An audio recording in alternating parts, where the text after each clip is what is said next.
Radio Lomé, il est 12h30 minutes.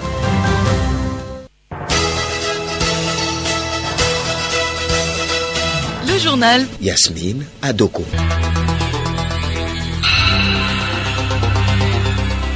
Madame, Monsieur, bonjour. Au sommaire de ce journal, l'Ascension, fête chrétienne, est célébrée ce jeudi, une occasion pour les fidèles de l'église Saint-Antoine de Padoue de Anoukopé de prier pour le pardon des péchés. Le sens de cette fête dans ce journal. Préparatif du sommet extraordinaire de l'Union africaine prévu en fin de semaine à Malabo en Guinée équatoriale. La question humanitaire était à l'ordre du jour hier à la réunion des ministres des Affaires étrangères. Et puis sport football, coup de pouce de Kodiovi au Bilalé au football à la base. L'ex-international des éperviers du Togo a annoncé la bonne nouvelle hier à Lomé lors d'une cérémonie officielle devant la presse.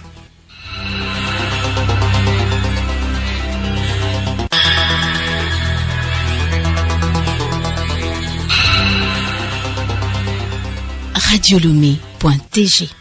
Les fidèles catholiques sont en fête. Ils célèbrent aujourd'hui l'Ascension ou la montée de Jésus au ciel, marquant sa dernière rencontre avec les disciples. À l'église Saint-Antoine de Padoue de Anoukopé à Lomé, le père Clément Steven Bouekpo a prié pour le pardon des péchés. Aujourd'hui, nous célébrons l'Ascension de notre Seigneur Jésus-Christ. Jésus est monté au ciel. Et donc cette fête est importante pour l'Église parce que cela marque le début de la mission de ses apôtres. Jésus dit, je m'en vais, mais je ne vous laisse pas seul, je vous envoie le défenseur. Et c'est le défenseur qui vous aidera à annoncer la bonne nouvelle. Et donc à partir de ce jour, les disciples et les apôtres étaient partis tout joyeux parce que le Seigneur n'est pas là, mais il demeure toujours avec eux. Et c'est par son Esprit Saint maintenant qui les aide à accomplir la mission. Et donc cette fête est aussi le début de l'Église, le début de la vie chrétienne. Et donc il est important de célébrer cette fête dans la joie. L'Ascension annonce donc la Pentecôte, l'une des célébrations marquant les festivités du mystère pascal est la solennité de l'Ascension chez les catholiques. 40 jours après sa résurrection, le Christ est monté au ciel. Le sens que le chrétien doit avoir de cette célébration à suivre dans ce magazine de Pacom Johnson.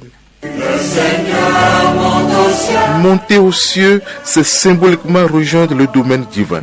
Quelques fidèles rencontrés donnent l'inspiration qu'ils ont de l'ascension.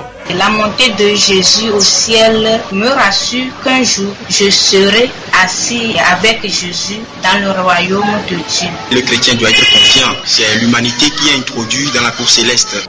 Quel sens l'Église donne à cette célébration? Révérend Père Georges Baffa, curé de la paroisse Immaculée Conception de Nyekonakwe. Donc l'ascension, le Christ monte vers le Père. Le ministère là est très profond. Il est venu prendre notre chair. Il s'est fait l'un de nous par le mystère de l'incarnation. Le Verbe s'est fait chair. Dieu prend notre chair. Comme il fait de nous ses frères et sœurs. En lui, nous devenons fils et filles adoptifs du Père, après avoir vaincu le péché et la mort par sa mort et sa résurrection. Il monte au ciel pour nous montrer l'orientation de notre vie. Il introduit déjà notre humanité au sein de la Sainte Trinité. Ce n'est pas un palais, un lieu merveilleux ou bien un endroit interplanétaire. C'est plutôt une nouvelle vie, un nouvel état qui n'est plus de notre condition humaine. Retrouvons le révérend Père Georges Baffa pour ce qu'on attend du chrétien qui célèbre l'Ascension. Et l'Ascension nous invite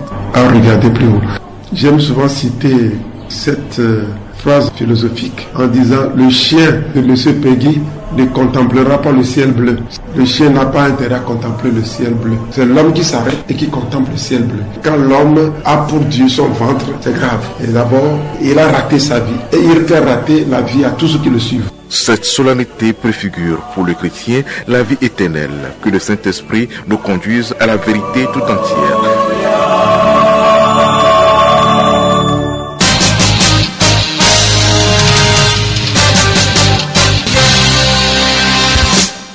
Ici, Sewa Bassim Soué dirige la centrale des carrières de concassage du Togo. Il a été élu aujourd'hui à Lomé lors d'un congrès. Le bureau élu aura pour défi de regrouper tous les opérateurs intervenant dans la chaîne d'activité des carrières de concassage. La lenteur dans l'obtention des permis d'exploitation, les amendes ou pénalités parfois difficiles à comprendre sont aussi les missions qui attendent le nouveau bureau. Nous y reviendrons. Le nouveau bureau de l'Union des chambres régionales de métiers du Togo a lui déjà des aspirations pour les 4 prochaines années. Les membres du bureau élus au début de ce mois ont dévoilé leurs ambitions mardi devant les professionnels de la presse. Nathalie Panegé. Parmi ces défis, la création d'un cadre de concertation pour impliquer tous les artisans dans les actions de développement, mais aussi créer des opportunités d'emploi pour la jeunesse artisanale et faire valoriser leurs œuvres au plan national. Mohamed Issa, président du nouveau bureau. Nous voulons que les artisans puissent avoir cette finesse de produire des œuvres qui sont utilisées directement sur le plan national. Donc, avec la politique effectivement du gouvernement, on parle de consommer local. Et il faut que la population s'adapte à ce concept-là et valoriser en même temps les produits. À ce jour, le Togo compte 43 000 artisans. Une richesse à exploiter puisque ce secteur contribue aujourd'hui à 20% au PIB togolais. Le gouvernement va bientôt organiser les élections régionales.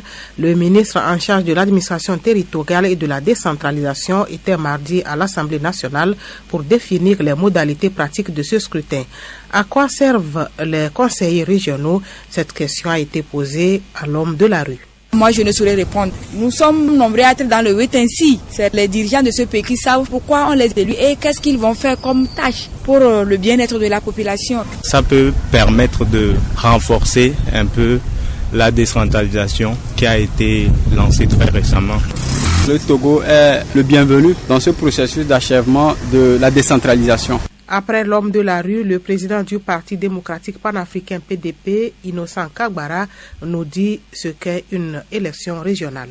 Oui, les élections régionales, c'est le dernier niveau pour la décentralisation. Vous n'êtes pas sans savoir que ce test-là a été adopté et il fallait faire ces élections-là pour pouvoir parachever la décentralisation que le gouvernement a entamée. Donc ça, c'est pour élire les conseils régionaux qui, par un mécanisme d'élection indirecte avec les conseils municipaux, vont élire les sénateurs. Donc la région est dorénavant la circonscription électorale et il y a eu une répartition en fonction de la population du nombre de conseillers. Donc nous, ça nous permet au niveau des partis politiques de mieux nous organiser. Maintenant, nous avons l'ensemble des informations pour 2023.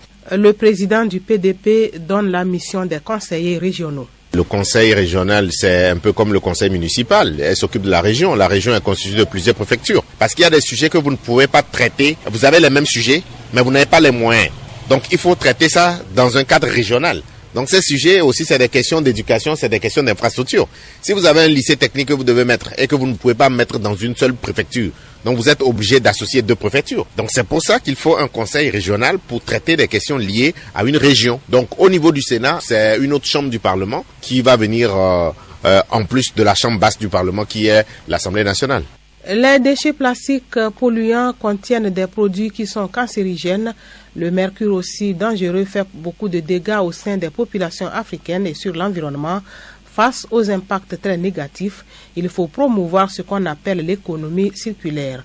Pour mieux comprendre cette expression, le commissaire chargé du département de l'agriculture, des ressources en eau et de l'environnement de la commission de l'UOMOA, Kako Kosivinubupo, répond au micro de Nathalie Panegé. Nous n'avons pas pu mettre encore en place ce qu'on appelle cette économie circulaire, c'est-à-dire cette capacité à traiter les déchets de manière durable, donc à créer des emplois dans ce traitement des déchets, à faire le recyclage et à s'assurer que les déchets les plus dangereux puissent être définitivement écartés de notre cycle de vie. L'économie circulaire part du principe que dans un monde où la planète est en danger, on doit recycler le maximum de biens de sorte qu'il n'y ait pas de gaspillage, parce que pour les générations futures, nous avons ce devoir de laisser une planète propre sur laquelle chacun puisse vivre de manière décente. Radiolomé.tg Suite de dossiers sur la CEDEAO, le chef de l'État Faure Sozibna Gnassingbé est félicité pour son leadership exemplaire. Depuis des mois, le président togolais multiplie les initiatives pour faciliter le dialogue entre les putschistes et les organisations régionales. Des médiations menées le plus souvent en coulisses. Il prône le dialogue et appelle ses homologues de la sous-région à discuter avec les autorités de transition des pays qui traversent la crise politique en vue d'éviter l'impasse. Juliette Kamdé. Le président de la République, Faure Sozibna Gnassingbé, a accepté être le médiateur de la CEDEAO dans la crise politique au Mali.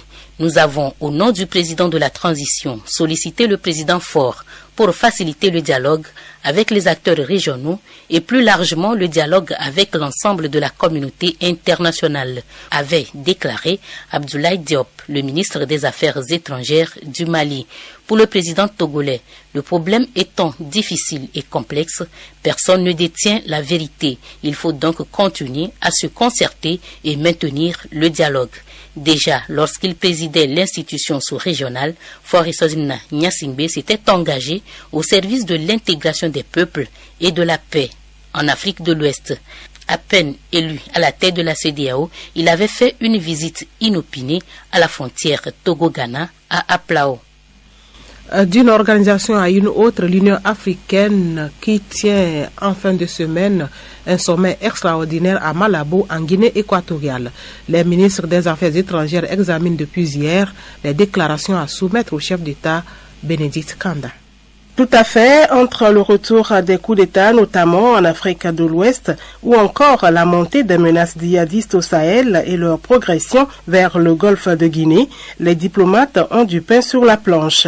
Hier, c'est la question humanitaire qui était à l'ordre du jour. En termes de besoins, il y a plus de 135 millions de personnes ciblées par l'assistance humanitaire en Afrique, explique Modibo Traoré, le chef du bureau humanitaire des Nations Unies au Niger, OCHA. Pour Aïssata Tall Sall, ministre sénégalaise des Affaires étrangères, la solution aux problèmes africains passe par une mobilisation du continent. Et dans les couloirs de cette rencontre ministérielle, la création d'une agence humanitaire africaine et de la mise en place d'un fonds spécial d'urgence qui sera alimenté par la participation financière de chaque pays est évoquée. Magazine agricole sans transition, le dosage d'engrais NPK et de l'urée et les périodes d'épandage varient d'une culture à une autre. Selon qu'il s'agisse du maïs, du sorgho ou de l'igname, la quantité diffère. Le magazine agricole d'aujourd'hui s'intéresse au maïs et au riz. Odette Pira. Le maïs est la première céréale cultivée dans le monde, devant le riz et le blé.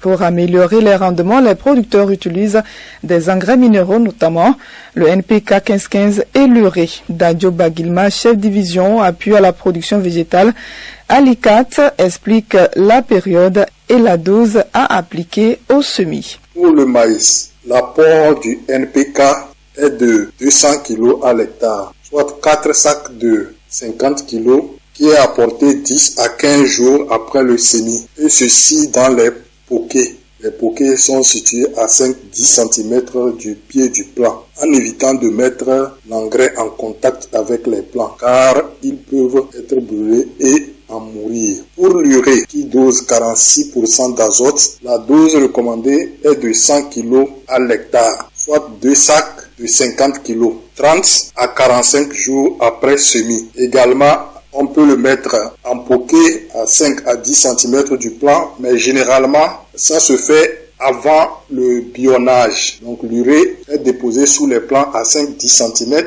et on passe immédiatement au bionnage pour fermer afin d'éviter que l'urée ne soit volatilisée, l'azote ne soit volatilisé. Qu'en est-il du riz, autre céréale cultivée au Togo, retrouvant Bagilma? Pour le riz, que ce soit de bas-fond ou le riz irrigué, les recommandations sont les suivantes. Le NPK, il est également de 200 kg, soit 4 sacs de 50 kg, 15 à 21 jours après le semis ou 7 jours après le repiquage. On apporte le NPK et ceci se fait à la volée. Pour l'apport d'urée, il doit être fractionné. Le premier apport d'urée 46%, qui dose 46% d'azote, il faut l'apporter 35 à 45 jours après le semis ou 15 à 20 jours après le repiquage et à la volée. La quantité à apporter est de 50 kg à l'hectare, soit un sac de 50 kg. Le deuxième apport, qui dose 46% d'azote, c'est la même quantité, 50 kg par hectare, soit un sac de 50 kg qui est apporté 55 à 60 jours après le semis ou 40 à 45 jours après le repiquage, et ceci à la volée, tout juste avant que les plants entrent en floraison. Jeudi prochain, nous parlerons du sorgho.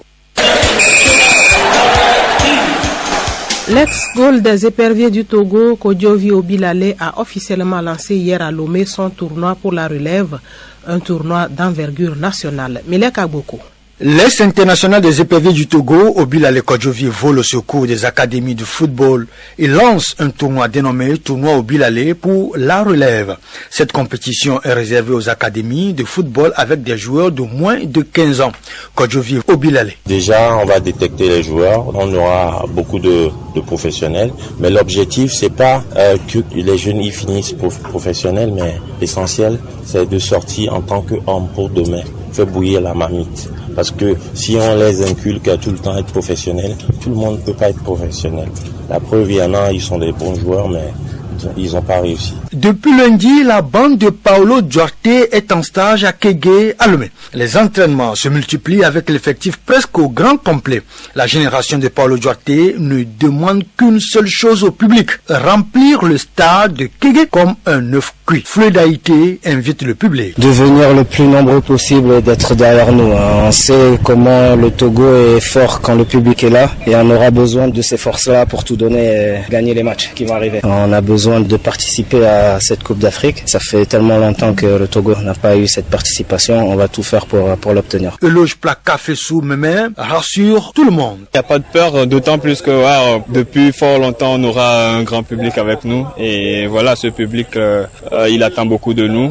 Et ça fait longtemps qu'ils ne sont plus venus au terrain. Et voilà, ça va nous pousser aussi pour faire quelque chose de bien. Koulse Agbozo va tirer toute son inspiration dans les cris des supporters qui prendront d'assaut le stade de Kégué. Pour ce premier match, pour nous, forcément, c'est la victoire. On demande toujours au public qui est derrière nous de nous supporter comme d'habitude. Cette fois-ci, on va leur donner ce qu'ils méritent et ce qu'ils attendent depuis de nous. Autre sujet, la Fédération togolaise de cyclisme s'apprête à lancer le championnat national de cyclisme le dimanche prochain.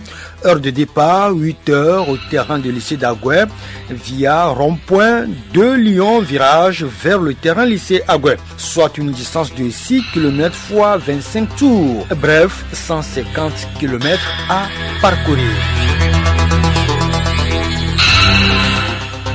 Cette édition s'achève. Merci de l'avoir suivi. L'actualité, c'est la fête chrétienne de l'Ascension.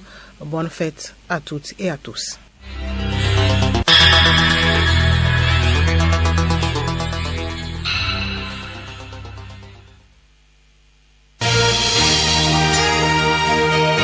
Radio Lomé, boîte postale 434, email radiolomé@radiolomé.tg.